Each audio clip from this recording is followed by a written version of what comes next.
नमस्कार दोस्तों, आप सभी का स्वागत है आपके अपने YouTube चैनल पर। आज मैं एक अमेरिकी कॉमेडी ड्रामा फिल्म की व्याख्या करने जा रहा हूं जिसका नाम है जैक। स्टोरी को समझने के लिए वीडियो को आखिर तक देखना और कमेंट करके बताना आपको वीडियो कैसी लगी। और हाँ दोस्तों, वीडियो को लाइक और सब्सक्राइब करना ना भूलें। फिल्म एक हैलोवीन पार्टी से शुरू होती है जहाँ एक युवती करेन पॉवेल अपने पति ब्रायन पॉवेल के साथ डांस कर रही है। अचानक करेन को अपने पेट में तेज दर्द होता है और वो डांस फ्लोर से हट जाती है। ब्रायन जल्दी से उसके पास जाता है और उससे पूछता है कि क्या गड़बड़ है। ब्रायन को पता चलता है कि करेन 2 महीने से थोड़ा अधिक समय से गर्भवती है, लेकिन उसे प्रसव पीड़ा हो रही है। ब्रायन और उनके दोस्त उसे अस्पताल ले जाते हैं। नर्सों को उस पर विश्वास नहीं होता जब वो कहती है कि वो और 7 महीने तक प्रतीक्षा नहीं कर सकती है। डॉक्टर अंदर आता है और शांति से उसे बताता है कि ये केवल कुछ शुरुआती गर्भावस्था की ऐंठन हो सकती है, लेकिन उसे पूरी तरह से फैला हुआ देखकर आश्चर्य होता है। एक गहरी सांस के साथ करेन एक पूर्ण विकसित बच्चे को बाहर धकेलती है। वो उसे अपनी बाहों में पकड़ लेती है और उसे जैक कहती है। डॉक्टर जैक की स्थिति की जांच करते हैं और पता लगाते हैं कि उसे वर्नर सिंड्रोम का एक अतिरंजित रूप है। इस वजह से उसकी कोशिकाएं सामान्य दर से 4 गुना तेजी से बढ़ रही हैं। हालांकि वो अभी 2 महीने का शिशु होना चाहिए, लेकिन वो पूरी तरह से विकसित 9 महीने का बच्चा है। डॉक्टर माता पिता को आश्वस्त करते हैं कि बच्चा पूरी तरह स्वस्थ है और अच्छी हालत में है। डॉक्टर बताते हैं कि प्रकृति ने सभी इंसानों को एक आंतरिक घड़ी दी है जो हमारे जीवन काल को मापती है और हमारे विकास को नियंत्रित करती है। जैक की घड़ी दूसरों की तुलना में तेजी से चलती है। ये स्थिति अनसुनी है, इसलिए इसका कोई इलाज नहीं है, लेकिन उनका अनुमान है कि अगर बच्चा इस दर से बढ़ता है तो वह 10 साल की उम्र में एक पूर्ण विकसित 40 वर्षीय व्यक्ति में बदल जाएगा। माता पिता पूरी तरह से अविश्वास में हैं। 10 साल बाद, जैसा कि डॉक्टरों ने कहा था, जैक किसी भी इंसान की तुलना में तेजी से बढ़ता है और 10 साल की उम्र में एक पूर्ण विकसित व्यक्ति दिखता है। हालांकि उनका रूप कुछ और ही पुष्टि करता है। जैक स्वभाव से एक बच्चा है। उसके माता पिता ने उसे कभी भी अपने गेट वाले घर से इस दर से बाहर निकलने की अनुमति नहीं दी कि उसे तंग किया जाएगा। पड़ोसी बच्चे जिन्हें खिड़की से ही उसकी झलक मिली है, उन्हें बच्चों को खाने वाला एक विशाल राक्षस मानते हैं। लॉरेंस वुडरूफ जैक के शिक्षक हैं जो उन्हें हर दिन होम स्कूल कराते हैं। वो अकेला व्यक्ति है जो अपने माता पिता के अलावा जैक के करीब है। एक दिन वुडरूफ जैक को सिखाने की कोशिश कर रहा है, लेकिन वो अपने घर के सामने के बच्चों द्वारा एक झलक पाने की कोशिश में विचलित हो जाता है। उनके साथ खिलवाड़ करने के लिए जैक खिड़की के माध्यम से एक आकर्षक नेत्रगोलक खिलौना फेंकता है। वुडरूफ अंत में उसे अध्ययन के लिए वापस ले जाता है, लेकिन जैक की आंखों में उदासी को नोटिस करता है। कक्षा के बाद वुडरूफ ने कैरन और ब्रायन को सुझाव दिया कि वे जैक को स्कूल भेजें। करेन सुरक्षात्मक मां होने के नाते इस विचार के खिलाफ है। वुडरूफ का कहना है कि वे प्रिंसिपल को आगाह कर सकते हैं और बच्चों को जैक के आगमन के लिए तैयार कर सकते हैं ताकि उसके लिए फिट होना आसान हो जाए, लेकिन माता पिता अभी भी इस विचार के खिलाफ हैं। शाम को जैक और करेन घर के आसपास मार्को पोलो खेलते हैं। जब खेल समाप्त होता है, जैक करेन से पूछता है कि क्या वो वास्तव में एक विशाल राक्षस है। उसने बच्चों को दिन में उसके बारे में बात करते सुना था। करेन ने उसे आश्वासन दिया कि वो अपनी उम्र के किसी भी बच्चे की तरह सामान्य है जो सच्चाई से और दूर नहीं हो सकता। सोने से पहले ब्रायन और कैरन चर्चा करते हैं कि क्या उन्हें वास्तव में अपने बच्चे को स्कूल भेजना चाहिए। जैक के उनके कमरे में आने से वे परेशान हैं। वो उनके साथ सोना चाहता था क्योंकि उसे एक बुरा सपना आया था। अगले दिन जैक को बताया जाता है कि वो पहली बार स्कूल जा रहा है। वो उत्साह से अपनी दाढ़ी मुंडवाता है और अपने कपड़े पहन लेता है। करेन उसके लिए खाना पैक करती है और वे स्कूल जाते हैं। वे प्रिंसिपल मैकडी से मिलते हैं जो जैक का स्वागत करते हैं।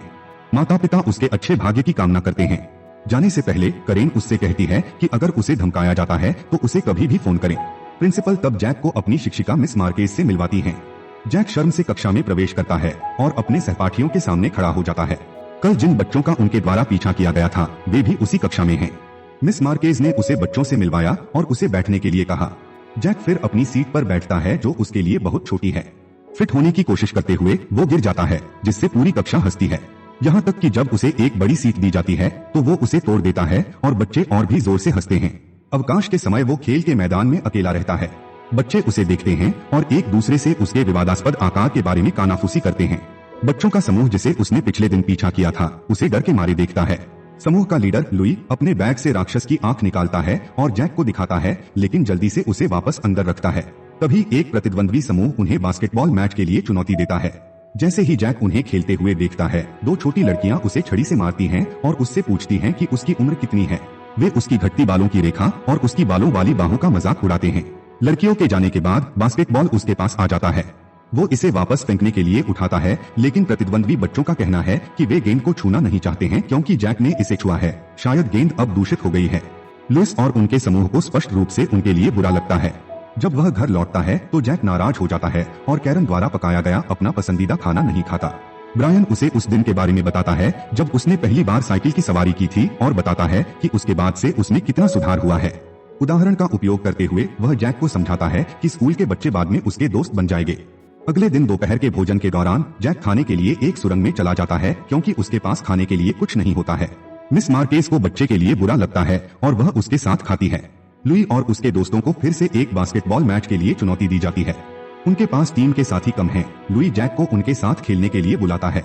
पहले कुछ राउंड के लिए जैक को समझ नहीं आ रहा है कि उसे क्या करना चाहिए, लेकिन जैसे ही वो इसे पकड़ता है वो सबसे अधिक स्कोर करता है और लुई की टीम को पहली बार जीत दिलाता है।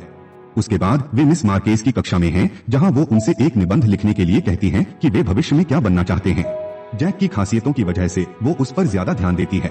दूसरी ओर जैक अपने शिक्षक पर क्रश करने लगता है। स्कूल के बाद जैक लुई को उसे खेलने देने के लिए धन्यवाद देता है। लुई बदले में उससे एक और उपकार मांगता है। वो चाहता है कि वो अपनी माँ डोलोरेस के सामने प्रिंसिपल होने का नाटक करे ताकि उसे अपना होमवर्क न करने के लिए परेशानी न हो। जैक इस विचार के बारे में उलझन में है, लेकिन लुई उसे समझाने का समय नहीं देता है। डोलोरेस स्कूल आती है और जैक को अपना परिचय देती है, यह मानते हुए कि वो प्रिंसिपल है। वो उसे बताती है कि उसने हाल ही में तलाक लिया है। जैसे ही वो बात करती है जैक उसे केवल एक शब्द का जवाब देता है। जैक ये बताते बातचीत समाप्त करता है कि लुई स्कूल का सबसे होशियार बच्चा है और उसे उसकी चिंता नहीं करनी चाहिए। जाने से पहले डोलोरेस उसे अपना नंबर देती है और उसे लंच के लिए बुलाती है। लुई जैक को उसकी पीठ थपथपाते धन्यवाद देता है और उसे अपने समूह में ले जाता है। उस दिन जैक पहले से कहीं ज्यादा खुश होकर घर लौटता है। वो घर के चारों ओर दौड़ता है और अपने पिता को काम पर से बुलाता है और उन्हें दिन भर में होने वाली हर बात के बारे में बताता है। सप्ताहांत में लुई ने उसका दरवाजा खटखटाया और उसे स्लीप ओवर के लिए आमंत्रित किया। करेन ये देखकर हैरान है कि जैक कितनी जल्दी दोस्त बनाने में सक्षम हो गया। वो दोनों को लुई के घर जाने की अनुमति देती है, लेकिन वे साइकिल से एक ट्री हाउस में वापस जाते हैं जिसमें लुई और उसका समूह बाहर घूमते हैं। अन्य बच्चे जैक को समूह में नहीं आने देना चाहते हैं, लेकिन लुई उन्हें वयस्क पत्रिका दिखाता है जो जैक रास्ते में उसके लिए प्राप्त कर सकता था। ये देखते हुए कि उन्हें शायद उससे बहुत सारे एहसान मिल सकते हैं, वे उसे समूह में स्वीकार कर लेते हैं। वे लड़कियों और शराब के बारे में बात करते हैं और पूरी रात पादने की प्रतियोगिता करते हैं। इस बीच करेन को अपने बच्चे की याद आती है क्योंकि वो 10 साल में पहली बार घर से दूर गया है। ब्रायन उसे उस बॉक्स के अंदर पाता है जिसके साथ जैक अक्सर खेलता है और उसे बताता है कि उनका बच्चा बड़ा हो रहा है। अगले दिन स्कूल में बच्चे वार्षिक पुस्तक के लिए कक्षा की तस्वीर लेते हैं। उस दिन से जैक समूह का एक अविभाज्य सदस्य बन जाता है।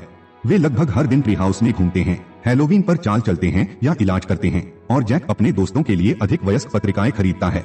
एक दिन वो वुडरूफ को ट्री हाउस में लाता है और उसे एक स्थूल स्मूदी बाउल खाने के बाद समूह में आने देता है। हालांकि ट्री हाउस उस सारे भार और टूट-फूट को नहीं संभाल सकता। जैसे जैसे समय बीतता है जैक बड़ा होता जाता है। उनके बाल झड़ने लगते हैं और गंजा हो जाता है, जिसकी वजह से वो अपने बालों पर ब्लैक जेल का इस्तेमाल करता है। उसके सहपाठियों ने अपने निबंध प्रस्तुत करना शुरू कर दिया कि वे भविष्य में क्या बनना चाहते हैं, लेकिन जैक ने अभी तक तय नहीं किया है। एक लड़की कहती है कि वो 28 साल की उम्र में शादी करना चाहती है, लेकिन जब जैक गणित करता है तो उसे पता चलता है कि वो 112 साल की उम्र में ही शादी कर सकता है। वो अपने आप से बड़बड़ाता है कि वो बड़ा होकर जीवित रहना चाहता है। कक्षा के बाद वो मिस मार्केस को डांस के लिए गेट पर आने के लिए कहता है। जैसा कि मार्केस समझाने की कोशिश करती है कि वे एक साथ नहीं जा सकते, जैक उसे चुनता है। मिस मार्केस को वापस ले लिया गया है। वो जैक को कहती है कि वो सिर्फ एक बच्चा है, इसलिए वे एक साथ नहीं जा सकते। वो उससे माफी मांगती है, लेकिन जैक रोने लगता है और भाग जाता है। हालांकि उसका दिन और खराब हो जाता है जब वो चलते चलते सीढ़ियों पर गिर जाता है। उसे तुरंत अस्पताल ले जाया जाता है, जहां उसके माता पिता अपने बेटे की चिंता में दौड़ते हुए आते हैं। डॉक्टर कहना है कि जैक की कोशिका गुणन की दर के कारण उसके शरीर में गंभीर खिंचाव आया है, इसलिए उसकी आंतरिक घड़ी खत्म होने लगी है, जिसका अर्थ है कि उसके पास जीने के लिए ज्यादा साल नहीं है। घर लौटने के बाद कैरन जैक को बताती है कि उन्होंने उसकी सुरक्षा के लिए उसे स्कूल से वापस लेने का फैसला किया है। जैक गुस्से में है क्योंकि वो अपने दोस्तों से अलग नहीं होना चाहता। वो ब्रेन से उसे वापस स्कूल जाने देने के लिए कहता है, लेकिन माता पिता जानते हैं कि जो हुआ उसके बाद वे इसकी अनुमति नहीं दे सकते। रात में करेन और ब्रायन अपने कमरे में जैक के बारे में बात कर रहे हैं, जब जैक को माचिस की डिब्बी मिलती है जिसमें डोलोरेस का नंबर होता है और उस पर एक क्लब का नाम होता है। वह पहली बार चुपके से बाहर निकलता है और क्लब जाता है। वहाँ वो पॉल नाम के एक आदमी से मिलता है और उसके साथ शराब पीता है। थोड़ी देर बाद वो डोलोरेस से मिलता है और दोनों नाचने लगते हैं। बीच बीच में वो उसके साथ संबंध बनाने की कोशिश करती है। जैक को याद आता है कि वह अभी भी उसके दोस्त की माँ है और पीछे हट जाता है। वो उससे दूर जाने की कोशिश करता है, लेकिन इस प्रक्रिया में एक आदमी से टकरा जाता है। वो आदमी स्पष्ट रूप से नशे में है और उसके साथ लड़ाई शुरू कर देता है। जैक उसका अपमान करता है, जिससे वो आदमी उसके चेहरे पर मुक्का मार देता है। रात के अंत में जैक क्लब को कूड़ा करकट करने के लिए जेल में बंद हो जाता है। डोलोरेस उसे बाहर निकालती है और उसे घर वापस ले जाती है। जैक के लिए अच्छी बात है कि उसके माता पिता सो रहे हैं, इसलिए वो मुसीबत में नहीं पड़ता। घटना को 2 सप्ताह बीत चुके हैं। जैक इस समय अपने कमरे में सो रहा है। उसके दोस्त उससे रोज मिलने आते हैं, लेकिन वो घर से बाहर नहीं निकलता। कैरन वुडरूफ को अपने घर इस उम्मीद में बुलाता है कि वो जैक को अपने कमरे से बाहर आने के लिए मना लेगा। जैक उससे बात करता है और कहता है कि वो ऐसी चीजें नहीं सीखना चाहता जो शायद उसे अपने जीवन में कभी इस्तेमाल करने को न मिले, क्योंकि वो लंबे समय तक नहीं जी पाएगा। कुछ दिनों बाद लुई पूरी कक्षा को जैक के घर के सामने खेलने के लिए इकट्ठा करता है। अगले दिन जैक अपने कमरे से बाहर निकलता है और वापस स्कूल जाने का फैसला करता है। उसके माता पिता उसे ऐसा करने देते हैं, यह देखते हुए कि स्कूल उसे कितना खुश करता है। उसकी कक्षा में हर कोई उसे वापस देखकर बहुत खुश होता है। 7 साल बाद जैक और उसके दोस्त हाई स्कूल में ग्रेजुएशन की पढ़ाई कर रहे हैं। वो अब भूरे बालों और झुर्रियों के साथ काफी बड़ा हो गया है। फिल्म के अंत में वो एक भाषण देता है जिसमें वो लोगों को याद दिलाता है कि जीवन छोटा है और उनसे अपने जीवन को शानदार बनाने का आग्रह करता है। ऐसे और वीडियो के लिए सब्सक्राइब और लाइक करें और नोटिफिकेशन को भी चालू कर देना। वापस कल मिलते हैं एक नए मूवी के साथ। तब तक के लिए take care and bye bye.